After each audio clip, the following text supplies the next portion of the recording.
Hello everyone and welcome back to another Minecraft update video. We are currently in Snapshot 18w09a and we're going to look at all the underwater structures that were added in this update. It was released earlier in the week. If you didn't happen to catch my overview video, there's probably going to be a card on the screen for you to click, a link in the description box. You probably already know how to find it yourself if you want to go and check that out. So there are 48 underwater ruin structures that have been added in this update. We are going to check them all one by one, and you might be thinking, how did I get these into this custom world here that I've made, an underwater flat world? Well, what I had to do was get the 18w09a jar file, that is with all the game contents and data inside of it, and I had to extract the structure files and put them into this world, and then I was able to put down structure blocks, specify the name of the structure, and then bring it into the world. So like I said, there were 48 of these in total. There are 4 big ruins over here, and then there are another set of 4 that have 3 different variants. So these 4 over here are for the warm biomes, and these ones are for the cold biomes, and they come with 3 different variants every single time. We've got mossy, then we have cracked over here, and then we got regular stone bricks. Now there are a bunch of small structures as well. If we hop over to a different part of the world, I've got all the small ones in here. There are 8 warm ones, and once again, there are 8 of the cold biome ones coming in mossy, cracked, and stone. And as you can see, those ones are pretty much always the same, although I've just noticed the mossy at the front here is slightly different on the one in the middle, so maybe there are slight variations between each of them, but generally they have the same kind of look. We're going to go through and look at all of these one by one. Now the size of them, the big ones are 16 by 16 by 16, and the small ones are 7 by 7 by 6, which is unusual, I guess. I don't know, expected it to be the same in in each direction. Let's grab a redstone block so we can power this structure block here and regenerate the structure. You can see that the water kind of forms in on itself as we do this, and it leaves behind these pockets of air. Now I believe when these generate naturally into the world, it won't actually do that, because I don't recall seeing pockets of air like this in the structures that I have seen in the world. Also, somewhere around here there is a chest hidden under the gravel. That is the chest. You'll see right here it's actually a structure block that says chest, and I believe that means when it's using this structure to generate it in the world, it actually puts a chest there. You may have also noticed some chests over here. We got the small loot and the big loot. So this is the kind of loot you can expect to find in these ones over here. If I just press that to remake the chests, all the items pop out and float up.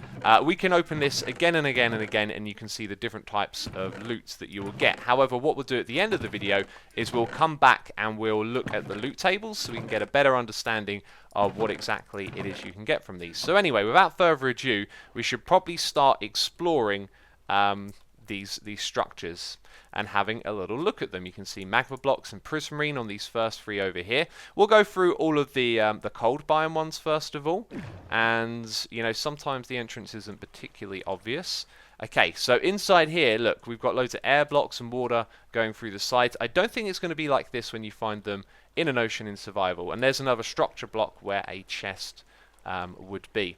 Another problem with recording this video is while I kind of navigate the area, the game loves to like switch you between swimming mode and flying mode, and that is incredibly irritating. So you're probably going to see me struggle to navigate just a little bit here and there. So we've seen the first 2, we've sort of swum around those. This is the third one right here. You can see there's like 2 buildings next to each other. I'm just going to break some of the blocks. We've got bricks on the inside there. If we go around to the other side, I believe this is where you can find a chest on the inside. There it is. Oh, and a creeper. That actually scared me. But I am in creative mode, so it's not a problem. We've also got this right here. There might be like a chest hidden underneath something, but I'm not going to go through every single bit of gravel and try and find secret chests like that one right there. And this is probably the least interesting of all of them. It's like the most run down. The other ones are obviously a lot more built up. So over on this side, we now have the big structures. This one right here is pretty cool. Probably my favorite of all of them. Is there a chest? Maybe. Maybe it's hidden underneath something. Again, I'm not going to break all of the blocks, but we're just going to fly around and have a look at these structures. I think I found part of this one here on the surface in my snapshot overview video, although there might be a smaller size one that is similar. And we will go and check out the smaller ones in just a moment. This one here looks cool. kind of little totem thing in the middle. And then we got this one. Very interesting. The architecture here, not really resembling the villages that we see on the surface. Some of the buildings over here look a little bit more like the ones you would see on the surface, but they are kind of their own thing and unique. And I've been put into swimming mode again. Excellent. Just what I wanted. Not really. Anyway, we're going to teleport over to the smaller structures now. Remember I was saying that these are 7 by 7 by 6. It's this direction here that they are slightly smaller. We've seen these ones at the front already. You can see quite clearly where the chest goes on those ones, and you can see it on this one as well. I am noticing though the mossy cobblestone is just slightly different one to the next. I wasn't aware that there were those little variations. This one here is very simple. You can see this one here spawns in with extra gravel blocks that the one over there doesn't have. Also the magma blocks are in slightly different positions from one to the next. Curious. Very curious I am about how all of this stuff has been put together. Let's swim around.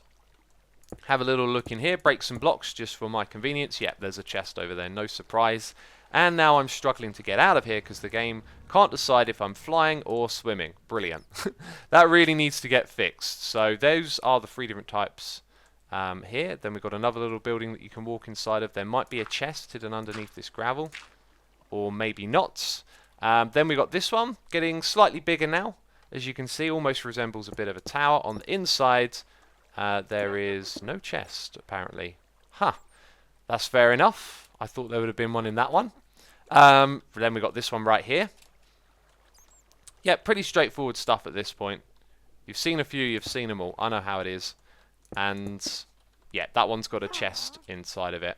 So anyway, let's go and look at the last of them now, which are the smaller ones. This is, I think, what I saw on the surface.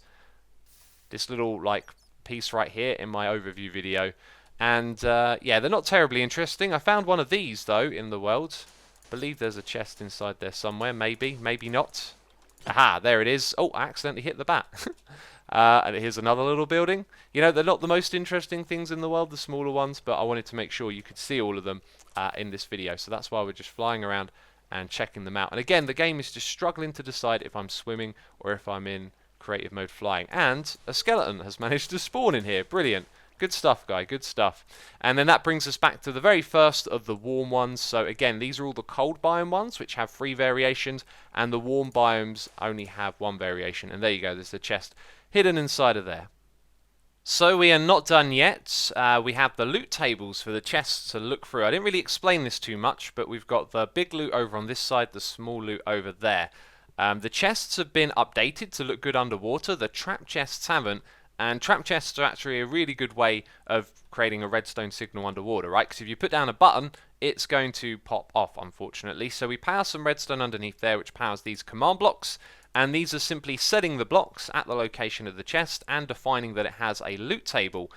This is Underwater Ruin Small on the left-hand side. On the right-hand side, clicked on the wrong thing there, Underwater Ruin Big. So those are the names of the loot tables. We can open them up and look at them specifically. But every time I do that, it basically replaces them with a new bunch of loot. If I go into game mode 3 and try and open this, we will see that it has not generated the loot yet. So you have to be in game mode 1 or 0 to do that. And you can see the loot right there. So anyway, let's go and open up the loot tables.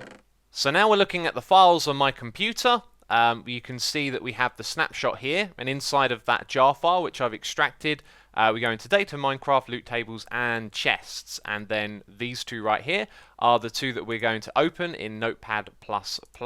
So first of all, we're going to look at the Underwater Ruin, and if I remember things correctly, you have a chance of between 2 and 8 of these things. We've got coal, a stone axe, rotted flesh, emerald, and wheat, and then in the next roll you will get one of these things, a leather chestplate, a golden helmet, or a fishing rod that has been randomly enchanted. Now, because it's random and there are no other specifications here, I think that means you can get the worst thing ever and the best thing ever, and the difference between them is nothing. It's just going to be entirely random.